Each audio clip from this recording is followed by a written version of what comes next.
Oke, tanpa berlama-lama lagi, kita akan dengarkan pemaparan gangguan kesehatan pasca COVID-19 oleh Dr. Haryadi Wijaya, spesialis penyakit dalam dari Maya pada Hospital Jakarta Selatan. Kepada Dr. Haryadi kami persilahkan. Ya, selamat pagi semuanya. Oh, ya selamat pagi, selamat malam Dr. Haryadi. Iya, silakan. Sebelumnya saya mau sampaikan juga buat Bapak dan Ibu, nanti kita ada kolom untuk tanya jawab dengan Dr. Haryadi. Silakan sampaikan pertanyaan Anda. Nanti akan kami bacakan di kolom chat. Silakan sampaikan pertanyaan Anda di kolom chat. Silakan dokter. Ya, terima kasih Ibu Endah ya, dan juga rekan-rekan sekalian dari Prudensial ya. Terima kasih juga untuk Rumah Sakit Maya pada Jakarta Selatan untuk kesempatannya kepada kami untuk menyampaikan materi tentang gangguan kesehatan pasca COVID ya. Tidak berlama-lama lagi, mungkin saya minta waktu sekitar 15-30 menit untuk menyampaikan slide yang mudah-mudahan nggak terlalu malam dan kita nggak ngantuk ya mendengarkannya. Oke, sebentar, saya share screen dulu ya.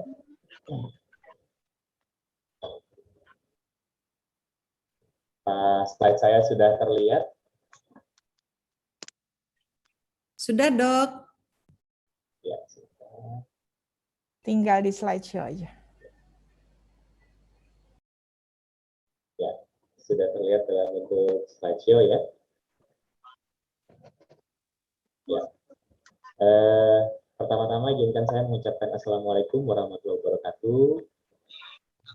Salam sejahtera untuk kita semua. Ya. Saya Dr. Haryadi Wijaya, spesialis penyakit dalam dari Rumah Sakit Maya pada Jakarta Selatan, ingin menyampaikan materi tentang sindrom pasca coronavirus atau gangguan kesehatan setelah terkena infeksi COVID ya. Jadi kita ketahui bahwa saat ini sudah banyak penyintas COVID ya, dan memang jumlahnya semakin banyak, lebih banyak daripada yang terpapar atau positif ya saat ini, dan kita doakan semoga semua penyintas COVID ini selalu dalam keadaan sehat ya selalu. Baik. Ya, selalu saya awali presentasi saya dengan tidak lupa mengajak kita semua untuk selalu taat terhadap protokol kesehatan ya. Ini hal yang wajib kita lakukan ya, bahkan selama awal pandemi sampai dengan saat ini ya. Apa itu saja? Pertama, menggunakan masker pasti ya, itu wajib. Kedua, menggunakan sering-sering mencuci tangan ya. Kemudian yang ketiga, menjaga jarak ya. Keempat ya, mungkin bermacam-macam ya, ada 3M, 4M, 5M ya. Intinya adalah kita menjauhi kerumunan, mengurangi mobilisasi, dan yang terakhir adalah kita melaksanakan vaksinasi ya, ada 6M saat ini. Jadi ini hal-hal yang wajib kita lakukan, dan kita mudah-mudahan kita bisa melewati pandemi ini dengan baik ya. Ya, untuk pendahuluan, apa itu coronavirus disease ya? Penyebabnya adalah virus corona yang merupakan golongan virus RNA, dan kelompok virus ini merupakan kelompok virus yang sama yang menyebabkan terjadinya epidemik di dunia, yaitu SARS tahun 2002 dan juga MERS di tahun 2012 ya.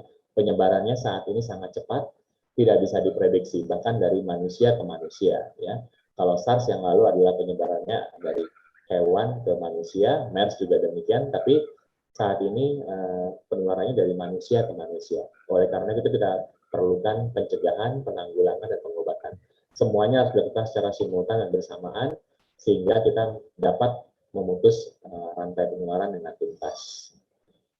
Ini sedikit update tentang morbiditas dan mortalitas kasus COVID-19 di dunia. Sampai saat ini tingkat kematian 2,39% ya, memang masih jauh lebih rendah daripada tingkat kematian akibat SARS maupun MERS. Sampai tanggal 30 Juli terdapat 198 juta lebih kasus terkonfirmasi, mungkin saat ini sudah menembus 200 juta, dengan angka kematian 4,2 juta atau sekitar 2,13%, dan angka kesembuhan sekitar 179 juta atau 90,3%. Sedangkan Indonesia sendiri, angka kasus konfirmasi sudah 3,4 juta dan ini terus bertambah setiap harinya, kurang lebih sekitaran 25.000 sampai 50.000 kasus baru ya setiap harinya, dan angka kematian sekitaran 2,76%, dan ini semakin bertambah setiap harinya. Tetapi angka kesembuhannya juga cukup baik di Indonesia, yaitu sekitaran 81,20%. Secara keseluruhan sebaran sudah terdapat di seluruh provinsi di Indonesia, dan yang terbanyak masih di Pulau Jawa dan Bali. WHO sudah menetapkan COVID-19 sebagai pandemik sejak bulan Maret 2020, dan ini sudah terdapat di seluruh dunia ya, di 5 benua ya, dan memang saat ini Indonesia juga termasuk salah satu negara yang memang sedang menghadapi gelombang kedua ya dari virus corona ini. Gejala-gejalanya mungkin kita sudah ketahui bersama, itu adalah memang pada dasarnya awalnya meliputi gejala saluran nafas ya, berupa batuk, demam, sesak nafas, sakit tenggorokan, pilek, ya, dan juga tetapi saat ini sudah meliputi gejala-gejala lain ya di luar saluran nafas, seperti saluran cerna, kulit, persarafan, indera penciuman, indera perasa, dan juga bahkan sekarang saraf ya, di bagian saraf itu sudah mulai ada yang namanya gejala sakit kepala, ya kan, kemudian gangguan konsentrasi dan lain-lain. Dan ini memang ternyata COVID-19 ini diberi nama COVID-19 bukan pneumonia COVID-19 adalah karena memang skop daripada gejalanya bukan hanya menyerang saluran nafas tetapi juga seluruh tubuh ya.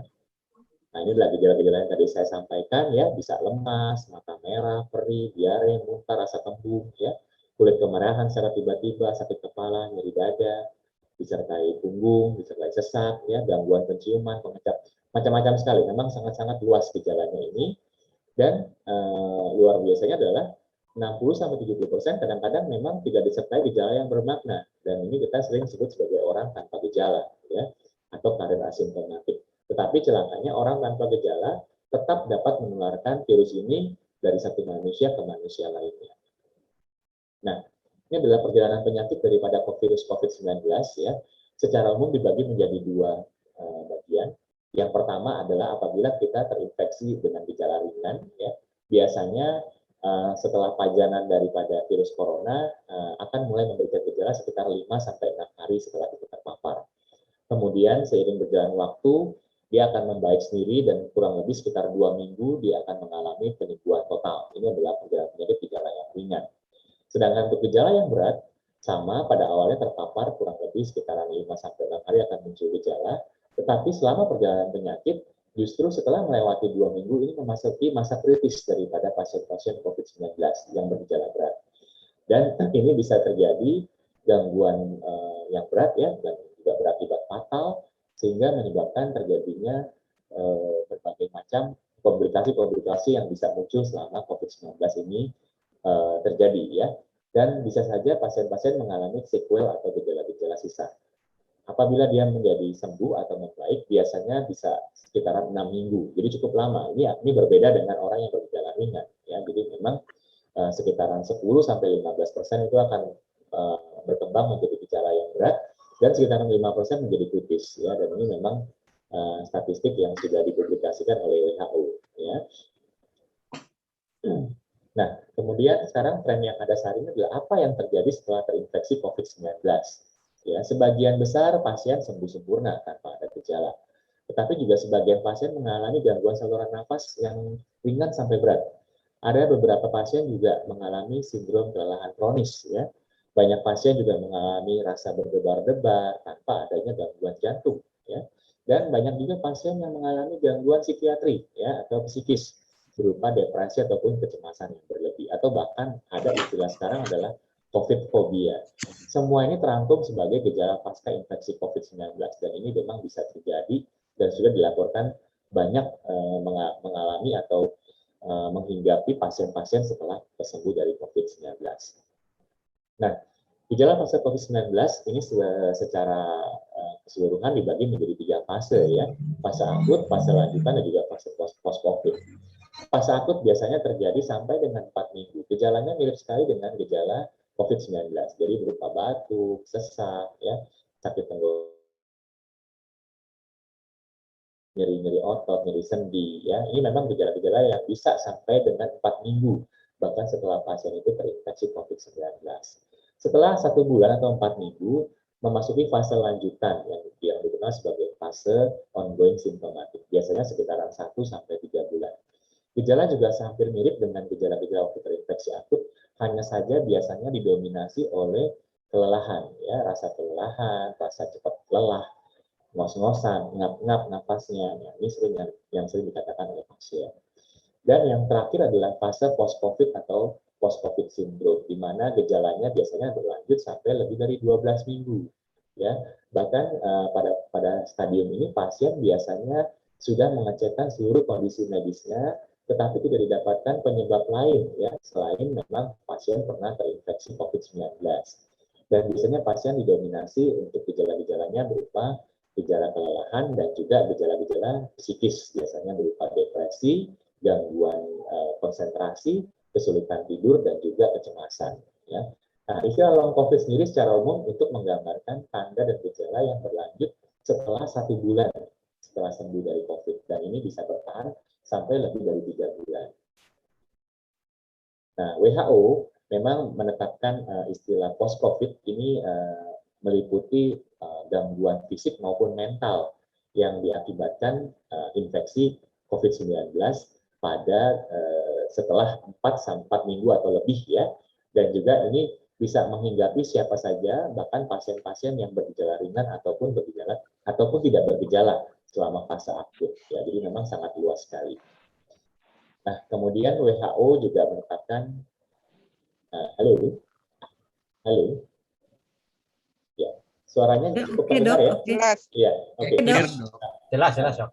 Ya, Jelas. terima kasih.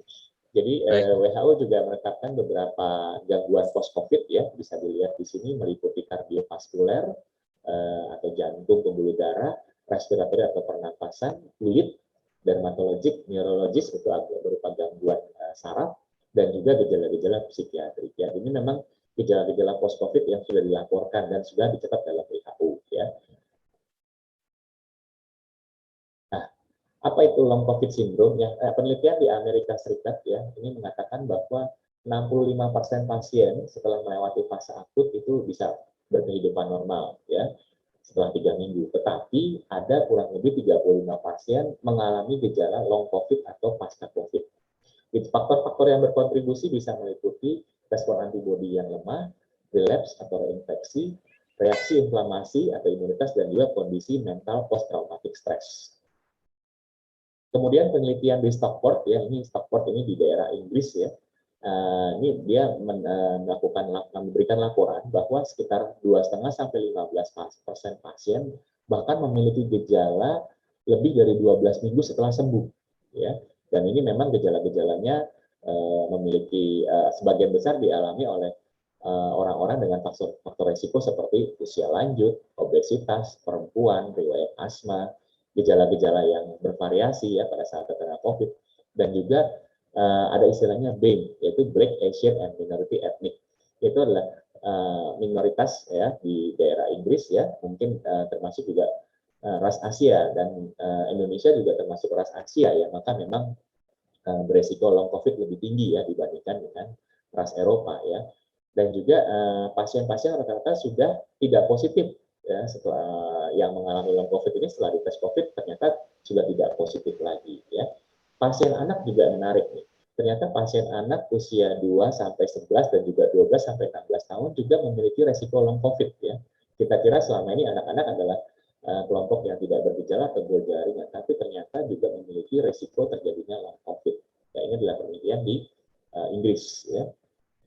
Sedangkan yang terakhir adalah penelitian di Italia, ya, mengatakan bahwa ini penelitian oleh Carpi, ya, 143 pasien COVID yang diamati sesudah keluar rumah sakit selama 2 bulan. Dia mengatakan sekitar 32 pasien itu masih memiliki gejala 1-2 gejala.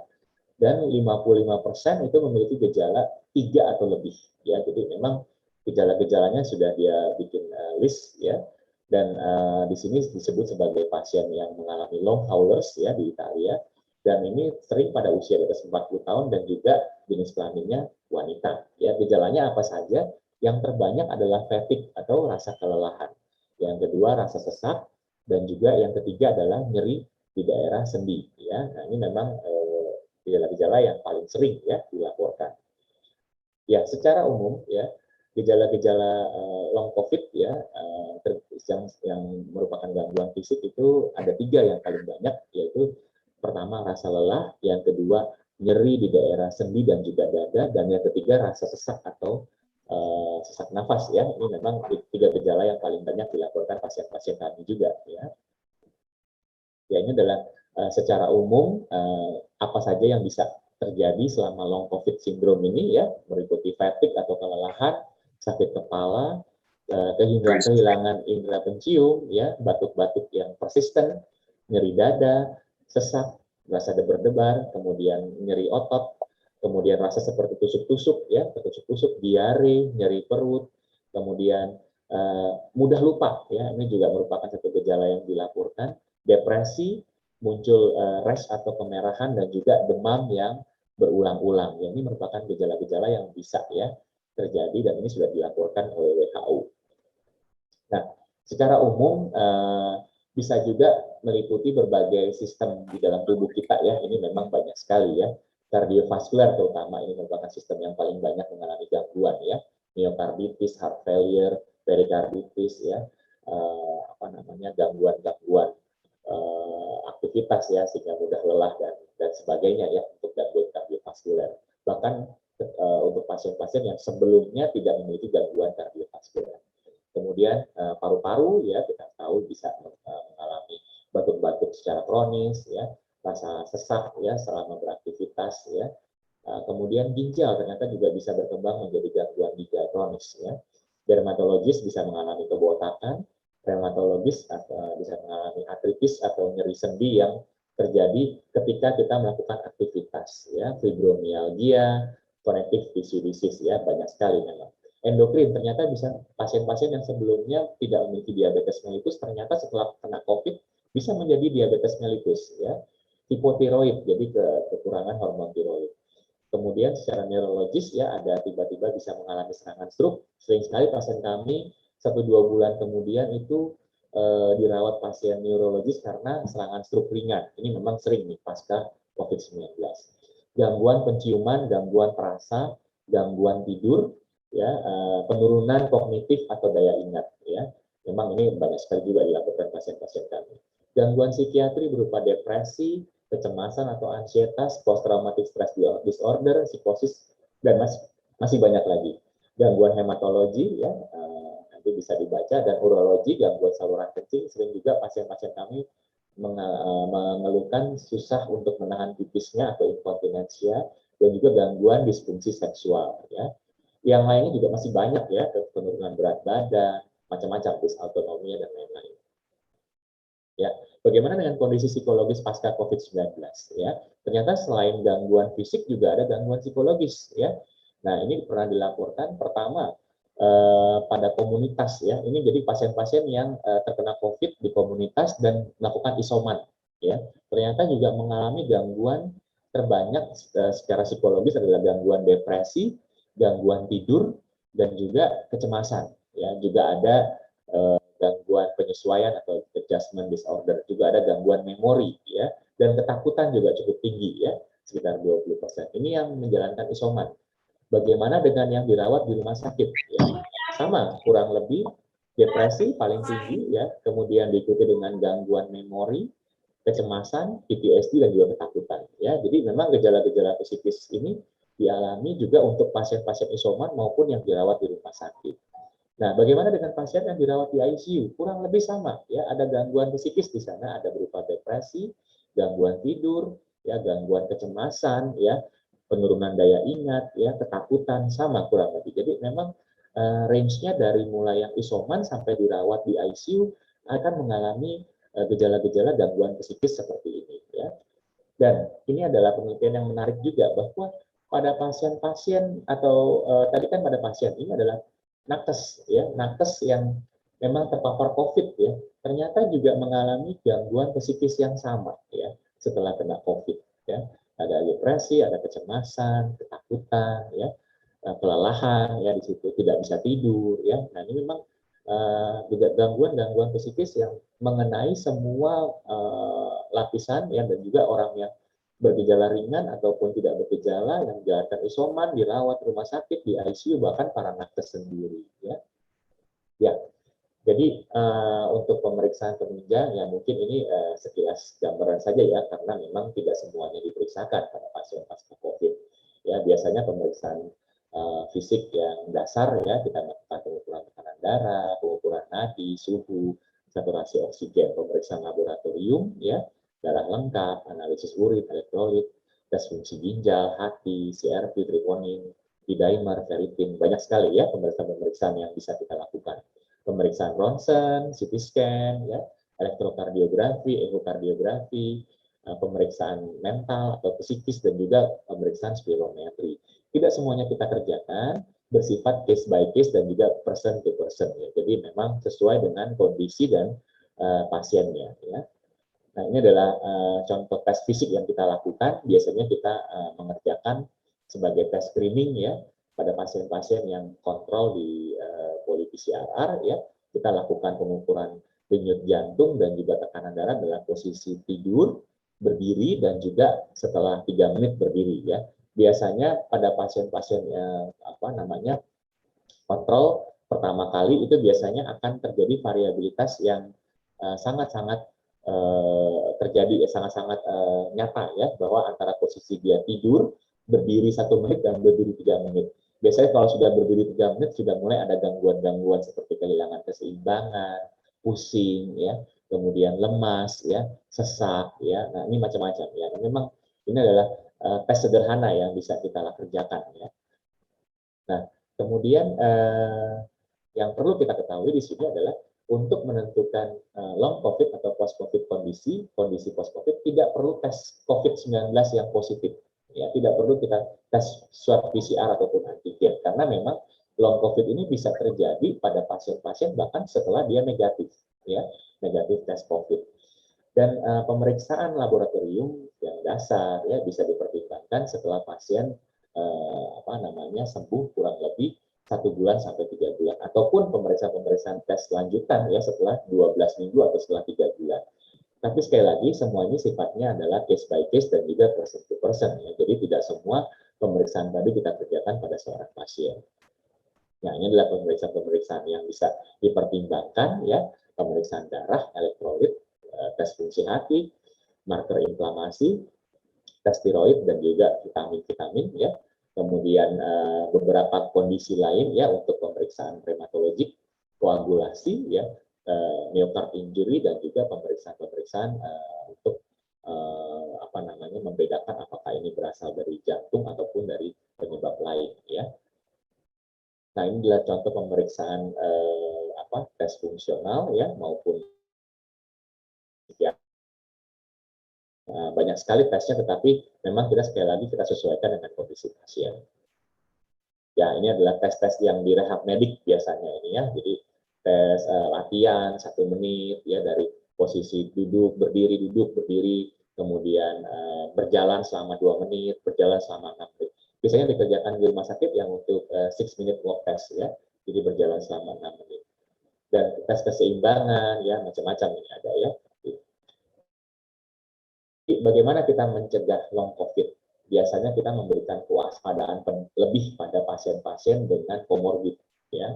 Apakah dia memiliki hipertensi, apakah dia memiliki jantung koroner, diabetes, asma, autoimun, ya, orang tua, ya, gangguan penyakit paru kronis, ya, atau anak-anak mungkin, atau orang yang dirawat karena kondisinya lama sembuh, begitu ya. Ini memang kita memberikan perhatian. Halo, apakah masih cukup terdengar jelas ya suaranya ya? Sangat jelas, bagus kok, Oke, Dok. baik ya. Takut gangguan signal ya. Baik. Kemudian ya, ini untuk pencegahan lanjutan ya, intinya adalah di sini selain kita menyarankan pasien untuk prokes selalu ya agar tidak terpapar ulang COVID-nya, kita berikan dukungan psikososial dan juga kita memberikan pemahaman dan informasi sedini mungkin selama pasien masih dirawat biasanya, bahwa akan ada kemungkinan pasien masih mengalami gejala yang sama bahkan setelah pasien sembuh ataupun pulang. Ini penting kita perkenalkan kepada pasien karena kadang-kadang pasien malah ketakutan sendiri ya ketika gejala-gejalanya itu bahkan masih dirasakan setelah pasien itu sudah pulang, begitu ya. Jadi memang kita harus berikan informasi yang sejelas-jelasnya dari dukungan psikososial kepada pasien. Ya, apabila memang terjadi gejala long COVID, maka kami menyarankan untuk segera konsultasi ke dokter untuk kemudian ditetapkan modalitas penanganannya seperti apa, baik farmakologi, rehabilitasi maupun konsultasi-konsultasi psikiatri yang mungkin memang diperlukan. Ya, obat-obatan biasanya bersifat simptomatik dan situasional. Ya, kita menyarankan istirahat yang cukup dan juga rencana follow up ataupun pemantauan lebih lanjut. Biasanya ini penting untuk memberikan keamanan kepada pasien, rasa nyaman dan rasa aman kepada pasien. Memang ini penting, kami selalu menyarankan pasien untuk kalau ada sesuatu bisa berkomunikasi ya, baik datang langsung ataupun kalau dia khawatir dengan telekonsultasi misalnya. Ya, ini penting memang kita berikan pengetahuan kepada pasien. Jadi secara keseluruhan ya, jadi kebanyakan pasien ya, kita apabila kita bisa mengoptimalisasi fungsional pasien itu akan meningkatkan kualitas hidup pasien ya, apapun kondisinya setelah terkena COVID, apakah pasien masih sesak, apakah pasien masih batuk-batuk, merasa kelelahan, nyeri dada, ini seringkali apabila kita kenali sejak dini dan kita memberikan penanganan secara komprehensif, kebanyakan pasien itu mengalami perbaikan yang lebih signifikan intinya ya, dan ternyata memang pasien-pasien ini penanganan secara holistik itu sangat-sangat dibutuhkan ya. Pengobatan ya, ini kita bisa lihat ya, ini sekali lagi situasional ya, obat-obatan untuk antiinflamasi, trombosis ya, vitamin-vitamin ya, ataupun obat-obatan psikofarmaka seperti antidepresan, anti-ansietas, psikosomatik dan lain-lain ya. Tidak semua obat-obatan kita berikan sesuai dengan kondisi pasien tentu saja. Ya, saya kira ini adalah slide terakhir saya, betul ya. Jadi memang kondisi-kondisi post-COVID sangat banyak dan bervariatif ya, saya kira. Dan ini memang sangat-sangat berbeda setiap individu. Maka kami menyarankan apabila memang memiliki gangguan kesehatan pasca COVID untuk tidak sungkan ya untuk berkonsultasi supaya mendapatkan informasi yang cukup mengenai gejala-gejala pasca COVID. Mungkin demikian, saya kembalikan kepada moderator. Oke, terima kasih Dokter Haryadi, luar biasa sekali kita jadi ngerti ya bahwa long COVID itu penanganannya harus komprehensif dan kasusnya sangat beda-beda satu sama lain ya Dok ya, begitu. Dok, ini ada pertanyaan, boleh tanya jawab ya Dok? Ini ada yang menarik sekali, ini ada dari ST. Saya PCR CT 36 tapi sedang menyusui bayi 3 bulan. Saat ini apakah saya bisa langsung menyusui bayi saya gitu? Saya PCR positif dengan CT 36. Saat dia bisa tetap menyusui bayinya, Dok? Terima kasih. Jadi yang pertama-tama ini perlu dikonfirmasi dulu apakah dengan CT 36 ini Ibu Esti sudah ada gejala sebelumnya dan apakah gejala itu sudah berapa lama intinya setelah CT 36 ini gitu ya. Jadi ini perlu dikonfirmasi karena begini, CT 36 ini bisa beberapa makna ya. Makna yang pertama yang biasanya memang kalau pasien sudah melalui masa periode isoman ataupun perawatan, mungkin CT 36 ini sudah mendekati kesembuhan atau kebersihan total daripada saluran nafas ya, ataupun CT 36 ini bisa saja hanya merupakan sisa virus yang sudah mati ya di dalam saluran nafas ya. Jadi ada yang mengandaikan demikian ya, tetapi juga jangan lupa bahwa CT 36 ini bisa saja baru dimulai suatu gejala ya, atau mungkin dia belum ada gejala, memasuki masa inkubasi dan mungkin beberapa hari kemudian dia akan bergejala.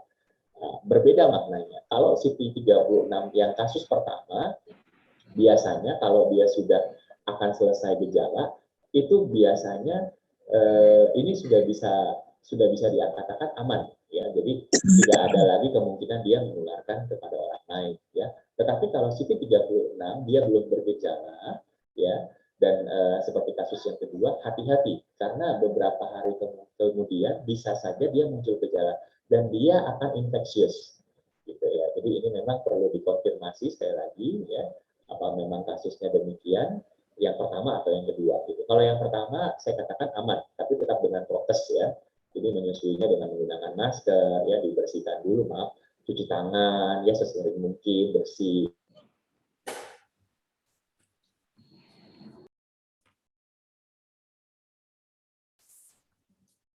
Sepertinya dokter first ya. Kita tunggu sebentar ya. Ya, tes. Oke, Dek. Oke. Udah oke. Tapi mana tadi freeze-nya ya? Sorry. Enggak, tadi sudah cukup jelas sih tadi. Oh, iya. Ada dua makna tadi. Thank you banget, terima kasih banget dokter. Ini sangat jelas sekali. Saya boleh bacakan pertanyaan berikutnya, Dok ya. Ini sudah positif. Apakah benar kalau sudah positif dan sudah dinyatakan sudah negatif, maksudnya sudah negatif, dia ingin vaksin, apakah memang betul-betul harus pulih atau harus 3 bulan? Ini dari Kustina, Dok. Iya, terima kasih Ibu Kustina.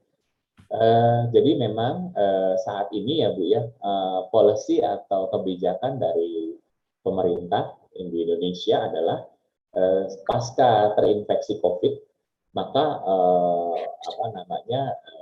disarankan untuk vaksinasi atau bisa memulai vaksinasi itu adalah 3 bulan setelah sembuh. Ya, ini so far masih merupakan policy yang belum ada perubahan. Ya, memang sih secara teoritis ya orang yang setelah sembuh dari COVID-19 itu akan terbentuk antibodi. Ya, antibodinya ini akan semakin memuncak menjelang 3 bulan ya. Jadi nanti selama 3 bulan dia akan semakin naik. Nah, tetapi setelah 3 bulan antibodi tersebut akan mulai menurun ya. Jadi akan mulai mengalami penurunan. Maka mungkin diambil policy oleh pemerintah Indonesia untuk melakukan vaksinasi untuk penyintas COVID adalah setelah 3 bulan sembuh dari COVID-19. Mungkin demikian, Bu. Oke, terima kasih dokter untuk penjelasan yang cukup jelas. Teman-teman, saya juga mau mengingatkan bahwa teman-teman juga kalau kurang puas untuk berkomunikasi dengan dokter Haryadi bisa menggunakan telekonferensi dengan dokter Haryadi. Di waktunya nanti kita akan tampilkan waktu prakteknya dokter Haryadi ya. Jadi teman-teman bisa melakukan mengajukan atau apa tadi ya, supaya penanganan komprehensif, teman-teman bisa melakukan konsultasi dengan dokter Haryadi via telekonferensi. Betul begitu dokter ya? Ya, saya bacakan lagi nih satu pertanyaan dari Ibu Vera, suaminya positif, sudah berat badan turun 10 kg, tapi sudah keluar dari rumah sakit, demam selama 2 minggu, hasil PCR tapi masih positif, tapi hasil ronsen bagus, dan sudah keluar dari rumah sakit 2 minggu nih dok, masih dengan kondisi BB turun, demam masih 2 minggu, masih demam, dan PCR positif. Dan turun BB-nya berat badan 10 kilo. Ya, sebentar saya baca dulu ya Bu ya, sebentar. Ini jadi kondisinya suaminya Ibu Vera sudah dirawat saya selama 2 minggu. 2 minggu, turun berat 10 Iya. kg, hampir gak nafsu makan, demam, dirawat makanan langsung. Oke, ya, 4 hari sebelum pulang hasil diagnosis. Baik, saat ini berarti kalau dari gejala pertama tanggal 12 Juli sampai sekarang berarti sudah lebih dari 2 minggu ya, 2 minggu ya. Begini, karena memang ini kita penting ya menentukan gejala pertama dan juga perjalanan penyakitnya.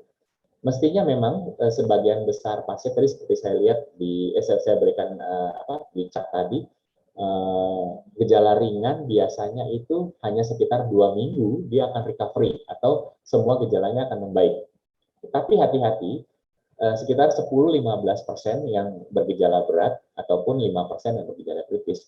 Justru setelah 2 minggu dia akan gejalanya memberat. Ya, dan ini memang saya pernah dapatkan juga pada pasien saya, ya, justru setelah dia isoman 14 hari, gejalanya terus memberat, sesak, dan akhirnya dia ketika ke rumah sakit kondisinya sudah sangat berat, ya. Jadi kalau memang masih ada gejala, ya, meskipun sudah melewati 2 minggu, saya katakan adalah untuk tetap berkonsultasi, atau mungkin kalau dia sudah pulang, lebih baik dia kontrol kembali, ya. Karena khawatirnya ini adalah sebagian kecil yang bergejala berat, gitu ya. Memang ronsen dan lain-lain mungkin bisa saja masih normal, karena sekali lagi biasanya perubahan-perubahan pada COVID ini bukan hanya di paru-paru saja, ya. Karena saya pernah dapatkan pasien gejalanya lemas, ya, kemudian sampai sesak nafas, tetapi ketika di ronsen masih tampak normal, ya. Tapi memang itu nanti beberapa waktu kemudian akan terjadi perubahan-perubahan yang luar biasa, ya, sehingga nggak bisa dikatakan saat di ronsen pertama itu normal aman, gitu ya. Jadi memang ini adalah perjalanan penyakit, gitu ya. Jadi mungkin saya mesti sarankan apabila memang masih bergejala, ya, seperti demam, itu memang sebaiknya dikonsultasikan kembali, ya, ke dokternya, atau mungkin kontrol kembali kalau memang dia masih positif, lebih baik kontrol kembali ke poliispanya atau ke IGD-nya, seperti itu, ya, supaya bisa khawatirnya kita menghadapi satu kondisi COVID berat, gitu ya, dan memang ini harus kita antisipasi sejak awal, begitu. Oke dokter, terima kasih. Boleh satu pertanyaan lagi dokter ya? Mungkin satu pertanyaan lagi udah cukup ya? Oke, ini apakah dari Faristin Elfous, apakah bisa tertular COVID dari hewan, dok? Ya, pertanyaan bagus, ya. Pada awal COVID-19 ini merebak di Wuhan, ya, itu dikatakan pertama kali yang menjadi penular pertama itu adalah yang menjadi orang nomor pertama, ya, itu adalah setelah dia berkontak dengan hewan, ya, di pasar hewan di daerah Wuhan waktu itu, ya. Itu memang teorinya demikian, ya. Nah, untuk penularan dari hewan ke manusia, ya, memang saat ini untuk kasus-kasus MERS dan juga SARS demikian adanya dari hewan tertular ke manusia, ya. Dan itu dimungkinkan, ya, untuk hewan-hewan tertentu yang memang mempunyai reseptor yang sama dengan paru-paru manusia, ya. Dan saya kira saat ini tetap kita tetap juga harus menjauhi hewan-hewan liar, ya, karena memang ada kemungkinan bisa saja, ya, hewan liar tadi menjadi sumber penularan ke manusia juga, ya. Bukan hanya untuk COVID, ya, tetapi juga mungkin banyak virus lain, gitu ya. Jadi mungkin kita harus lebih waspada, ya. Jadi mungkin tetap kalau saya bilang kita tetap harus jaga kemungkinan itu, ya, bahwa masih bisa mungkin tertular dari hewan, terutama hewan liar, gitu ya. Jadi mungkin tetap kita harus prokes juga, ya, tidak terlalu abai dengan hewan, ya, karena memang bisa jadi hewan masih bisa menularkan virus itu juga, meskipun reseptornya tidak sama, ya, mungkin di hewan dengan di manusia, gitu.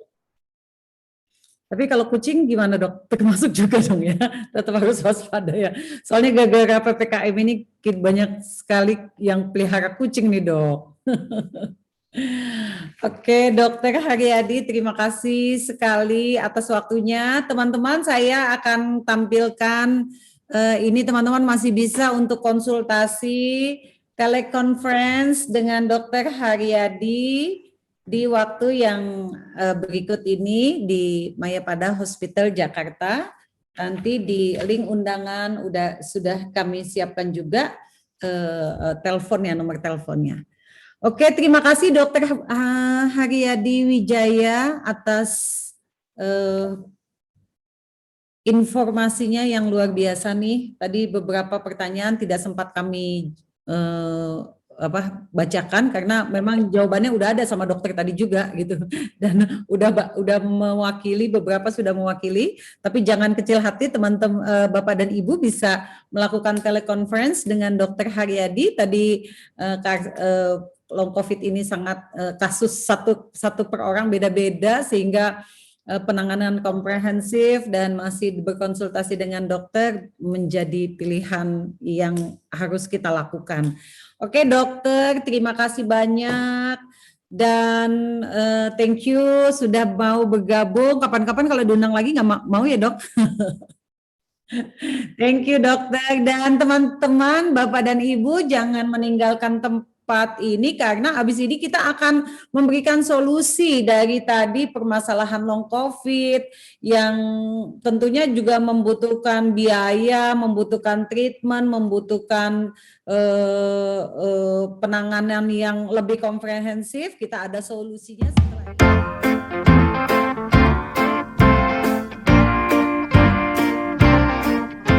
ini. Tadi kita sudah sama-sama mendengarkan penjelasan dari Dr. Haryadi ya tentang gangguan kesehatan pasca COVID-19. Kebetulan saya juga penyintas COVID nih dok, bulan yang lalu. Jadi itu sangat bermanfaat dan sangat menarik sekali bagi kita semua. Tentunya jika kita mengalami gangguan kesehatan, apalagi sampai mengalami penyakit COVID dan harus dirawat di rumah sakit atau rumah sakit swasta, itu akan mendapatkan biaya rumah sakit tagihan yang tidak murah. Malam ini saya akan memberikan solusi bagaimana menghadapi kenyataan seperti itu. Ada yang namanya kartu kesehatan Prime Healthcare atau PPH Plus yang membayarkan rumah sakit sesuai dengan tagihan. Silakan slide-nya. Oke, slide selanjutnya.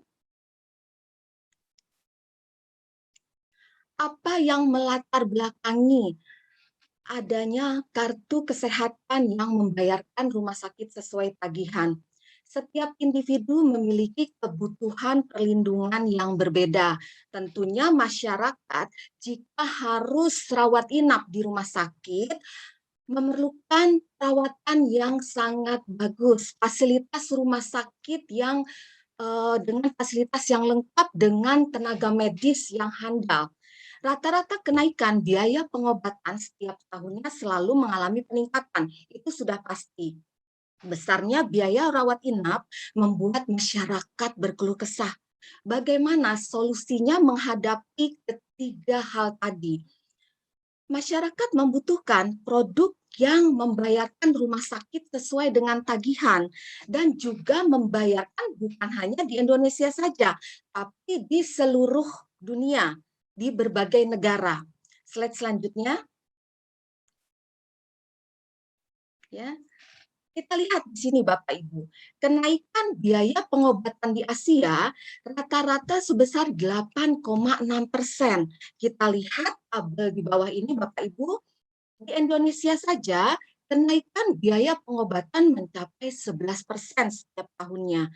Dengan adanya kenaikan biaya berobat, maka masyarakat perlu memiliki perlindungan kesehatan yang bisa mengimbangi kenaikan tersebut. Slide selanjutnya. Mengapa harus PPH Plus? Di antaranya, rawat inap tanpa batasan hari.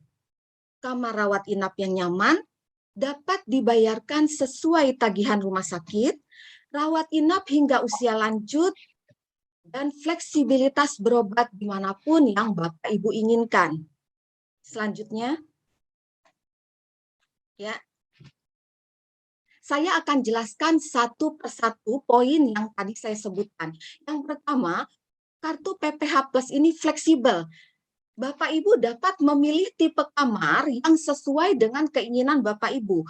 Yang one bed one room atau two bed one room. Yang kedua, perlindungan seluruh dunia. Sesuai dengan pilihan plan yang Bapak Ibu inginkan. Hingga seluruh dunia yaitu plan Diamond. Yang ketiga, masa perlindungan yang lama. Bapak Ibu dapat memilih perlindungan sampai usia 99 tahun. Selanjutnya, batas manfaat yang besar mencapai 65%, 65 miliar, maaf, dengan limit tahunan 15%, 15 miliar ditambah 50 miliar limit booster. Ini ada di plan Diamond. Slide selanjutnya. Ya. Selanjutnya adalah manfaat rawat jalan kanker.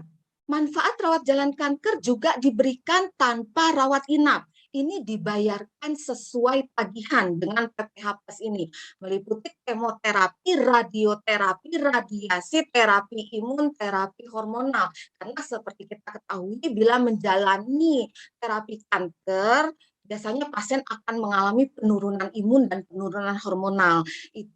Semua terapi dibayarkan tanpa rawat inap. Lalu sebelum dan sesudah tindakan bedah rawat jalan masih diberikan sesuai tagihan tanpa harus rawat inap. Yang ketujuh adalah kunjungan dokter perharinya yang lebih banyak, meliputi 2 kali kunjungan dokter umum perharinya dan 2 kali kunjungan dokter spesialis termasuk subspesialis perharinya per jenis dokter spesialis. Yang kedelapan, pembayaran di luar wilayah pertanggungan. Jika terjadi resiko perawatan di luar wilayah pertanggungan yang misalnya Bapak dan Ibu memiliki kartu dengan wilayah pertanggungan Indonesia, lalu harus dirawat di Malaysia. Kartu PPH Plus masih bisa membayarkan sesuai prosentase. Slide selanjutnya. Nah, ini keunggulan dari kartu PPH. Bapak Ibu yang pertama dapat memilih plan yang sesuai dengan kebutuhan Bapak Ibu. Mulai dari bronze, yaitu wilayah Indonesia saja, lalu plan silver untuk Asia, kecuali Jepang, Hong Kong, Singapura, plan gold untuk seluruh Asia, platinum seluruh dunia, kecuali Amerika Serikat, yang terakhir adalah diamond seluruh dunia. Setelah memilih plan, Bapak dan Ibu dapat memilih manfaat kamar. Bapak Ibu menginginkan sekamar berdua atau sekamar sendiri. Setelah itu memilih batas harga kamar. Contoh untuk silver B ada batas kamar, yaitu Bapak Ibu bisa memilih harga kamar 1 juta atau 3 juta. Slide selanjutnya. Tadi saya memberikan penjelasan kalau PPH Plus ini fleksibel dalam memilih kamar rawat inap. Kita contohkan. Contoh Bapak Ibu memiliki kartu PPH Silver B dengan one bed one room batas kamar 1 juta. Bapak Ibu dapat memilih batas harga kamar atau tipe kamar termurah. Contoh, memilih batas harga kamar.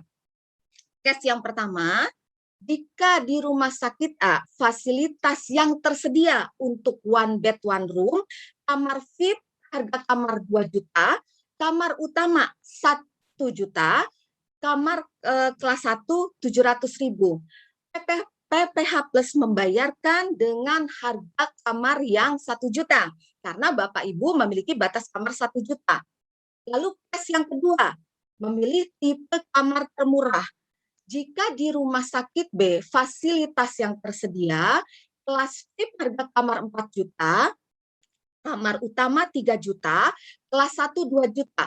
Maka Bapak Ibu berhak menempati kelas 1 dengan harga kamar 2 juta. Yang selisihnya gimana? Selisih 1 jutanya. Tetap PPH Plus membayarkan dengan kamar harga 2 juta. Karena Bapak dan Ibu memilih tipe kamar termurah yang one bed one room di rumah sakit tersebut. Logikanya seperti kita ketahui, beberapa rumah sakit memang memiliki tarif harga kamar yang berbeda. Gitu ya Bapak Ibu. Dengan kartu PPH Plus ini fleksibel dalam memilih kamar rawat inap. Walaupun tahun depan harga kamar rawat inap mengalami kenaikan, dengan kartu PPH Plus ini fleksibel. Next, selanjutnya. Wilayah pertanggungan. Bapak dan Ibu dapat memilih wilayah pertanggungan sesuai dengan kebutuhan. Mulai dari bronze, yaitu Indonesia, silver, Asia, kecuali Jepang, Hong Kong, Singapura, gold untuk seluruh Asia, platinum untuk seluruh dunia, kecuali Amerika, dan diamond untuk seluruh dunia. Semua manfaat dibayarkan sesuai dengan tagihan rumah sakit. Next selanjutnya. Masa perlindungan yang dapat Bapak Ibu pilih. Usia masuk untuk memiliki kartu PPH Plus ini yaitu usia 30 hari sampai maksimal usia 70 tahun. Pilihan usia yang Bapak Ibu pilih usia 55 tahun, 65 tahun, 75 tahun, 85 tahun sampai usia 99 tahun. Pastinya Bapak dan Ibu akan memilih masa yang aman dan nyaman. Akan memilih masa perlindungan yang panjang ya Bapak Ibu sampai usia 99 tahun. Selanjutnya, inilah tampilan dari kartu PPH Plus yang biasanya kita sebut dengan black card karena memang kartunya berwarna hitam. Selanjutnya, nah berita baiknya nih Bapak Ibu, dari periode 1 sampai 31 Agustus 2021 ada program terkait COVID-19. Yang pertama adalah program cashless isoman di 133 rumah sakit dengan 104 tipe paket isoman di 55 kota. Jadi jika Bapak Ibu harus menjalani isoman di rumah, dengan kartu PPH Plus ini dapat membayarkan isomannya secara cashless, tentunya dengan rumah sakit yang bekerja sama dengan PPH Plus. Ada paket-paketnya di beberapa rumah sakit tersebut. Yang kedua adalah no waiting period untuk produk Pestas ini, untuk kartu PPH Plus ini. Jadi bila menginginkan kartu PPH Plus di bulan Agustus ini tidak ada masa tunggu 30 hari untuk COVID-19. Selanjutnya program non-lapse garansi. Selama membayar premi, polis akan dipastikan selalu aktif. Yang terakhir adalah program penyesuaian pembayaran premi atau kontribusi. Solusi pembayaran premi ini yang fleksibel untuk nasabah yang terdampak COVID-19. Tentunya yang terakhir ini Bapak dan Ibu bisa menghubungi customer care atau website kami. Oke. Demikianlah Bapak Ibu penjelasan dari saya tentang manfaat dari kartu kesehatan yang memberikan solusi membayarkan biaya rumah sakit sesuai dengan tagihan. Semoga bermanfaat. Semoga Bapak Ibu selalu sehat dan sukses selalu. Selamat malam. Ya, terima kasih sekali Ibu Nurmala. Ibu Nurmala adalah wealth planner, perencana keuangan profesional dari Pru Cahaya. Thank you Bu Mala, ini ada pertanyaan yang cukup menarik. Saya adalah pemegang kartu Prudential yang di depannya gambar kerang. Apakah saya bisa memiliki kartu yang baru saja Bu Nurmala paparkan? Ini chat ke saya nih pribadi. Baik, terima kasih atas pertanyaannya, bagus sekali.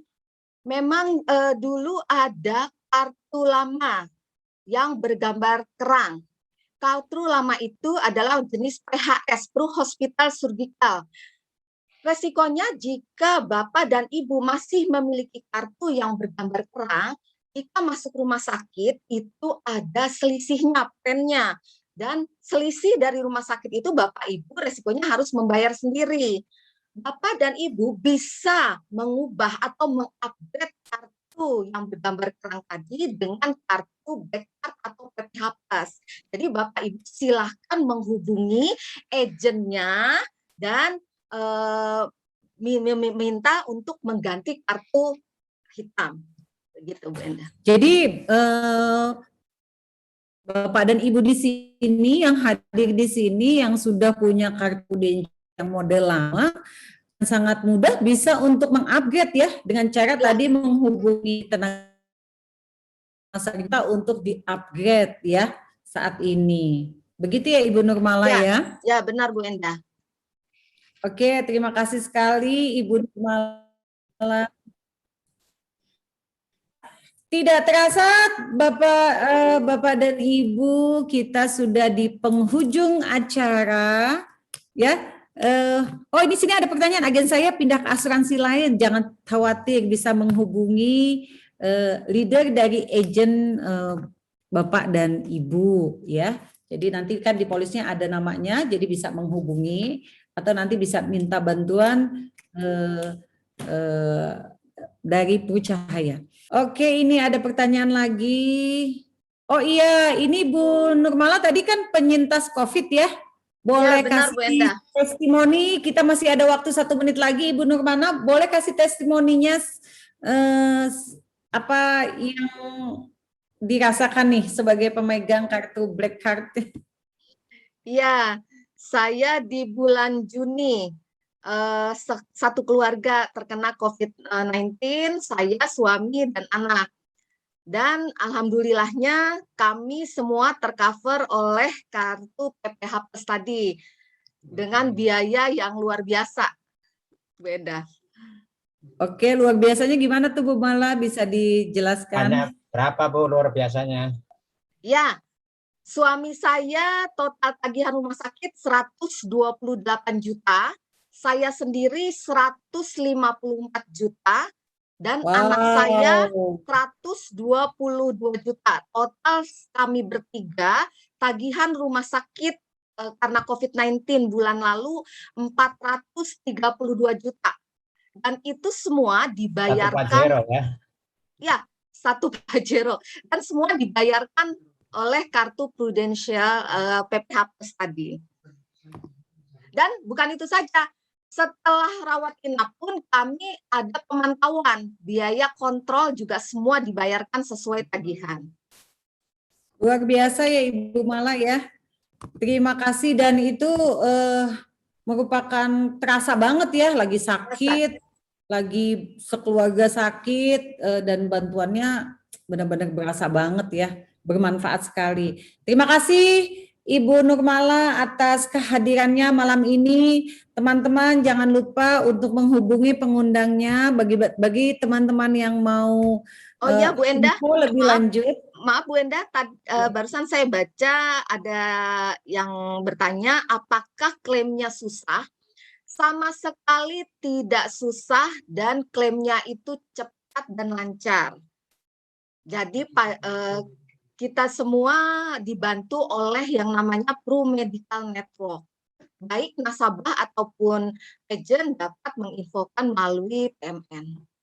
Oke, terima kasih Ibu Nurmala RFP atas kesempatan dan waktunya untuk hadir di acara ini. Dan ini ada dari Pak Ruli dari Rumah Sakit Mayapada, mau kasih tambahan sedikit, mau kasih tambahan voucher maksudnya Pak Ruli? Silakan 1 menit ya Pak Ruli. Enggak sih Bu Enda, saya sedikit Oh, saya kira mau kasih tambahan voucher untuk semua peserta di sini.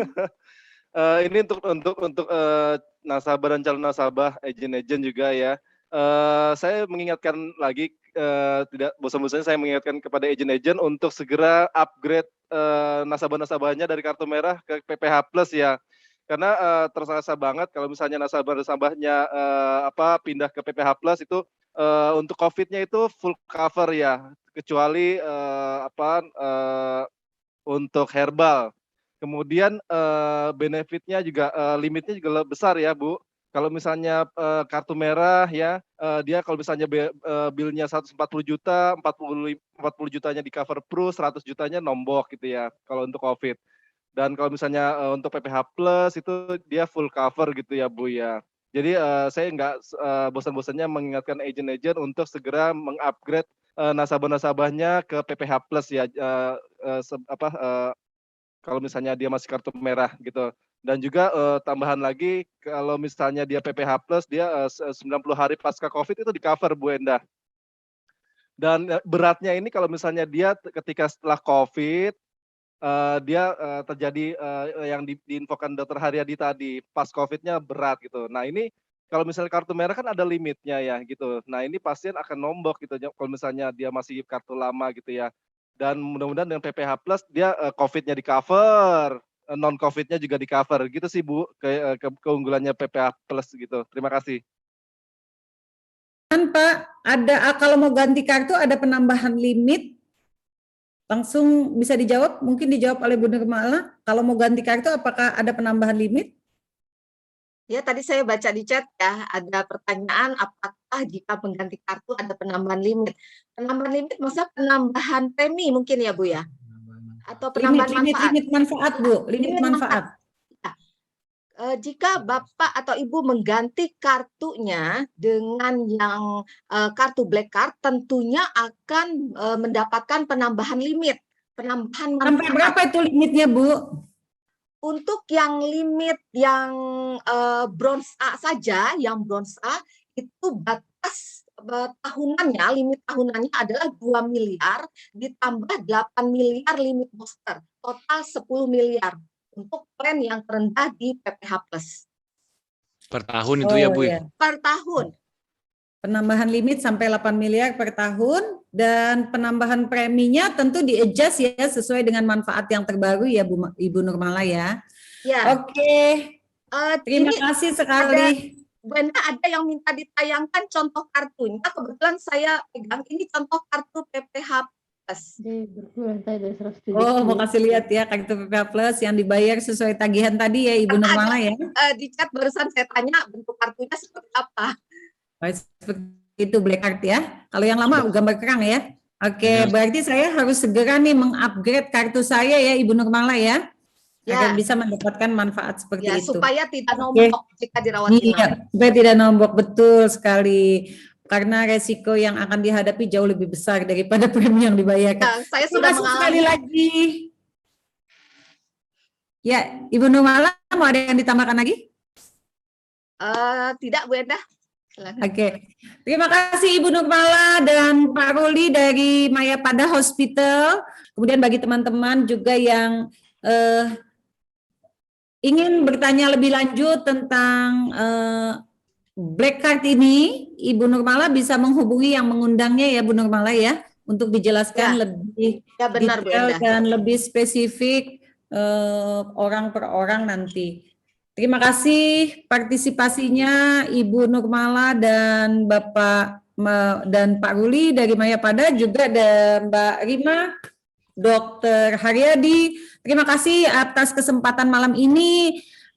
Sampai berjumpa di lain kesempatan dan semoga nggak kapok ya Ibu Nurmala dan Pak Ruli, jangan kapok. Dr. Haryadi, thank you banget. Dan kita akan akhiri acara ini. Terima kasih dan Assalamualaikum warahmatullahi wabarakatuh. Sampai jumpa kembali.